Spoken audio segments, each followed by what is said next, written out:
Welcome to our channel.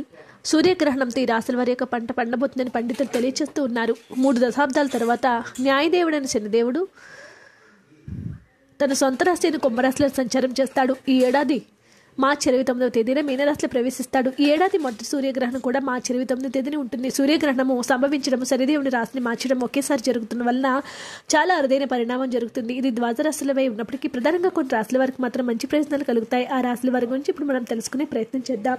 మిథున రాశి వారు అదృష్టం కలిసి రావడంతో జీవితంలో ఆర్థికంగా స్థిరపడతారు. ఆర్థిక సమస్యలన్నీ తొలగిపోతాయి. ఈ సంవత్సరంలో గొప్ప యోగాన్ని కలిగి ఉంటారు. పిల్లల నుంచి శుభవార్తలు అందుకోవడంతో పాటు తల్లిదండ్రుల నుంచి మద్దతు లభిస్తుంది. వ్యాపారస్తులకు తమ సామర్థ్యాన్ని విస్తరించడం ఇది మంచి సమయము. భారీ లాభాలు కలిగి ఉంటారు. కుటుంబ సభ్యులతో ఆధ్యాత్మిక వాతావరణంపై మొగ్గు చూపుతారు. అందరూ కలిసి తీర్థయాత్రలకు వెళ్ళడానికి అవకాశం ఉంది. ఉద్యోగస్తులకు వేతనం పెరగడంతో పదోన్నతి కూడా కలుగుతూ ఉంటుంది. కర్కాటక రాశి వారు కుటుంబంలో సంతోషం నెలకొంటుంది. దాంపత్య జీవితంలో ఉన్న గొడవలన్నీ తరిగిపోతాయి.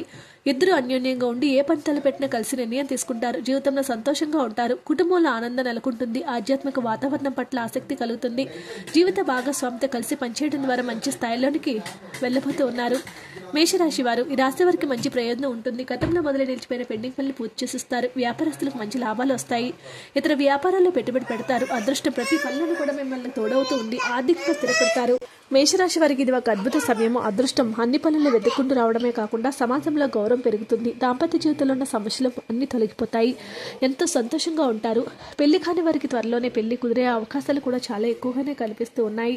మేషరాశి వారు, కర్కాటక రాశి వారు, మిథున రాశి వారు ఈ 3 రాశుల వారికి కూడా సూర్యగ్రహణం ప్రభావంతో వీరి యొక్క పంట పండబోతుంది. మొట్టమొదటి సూర్యగ్రహణంతో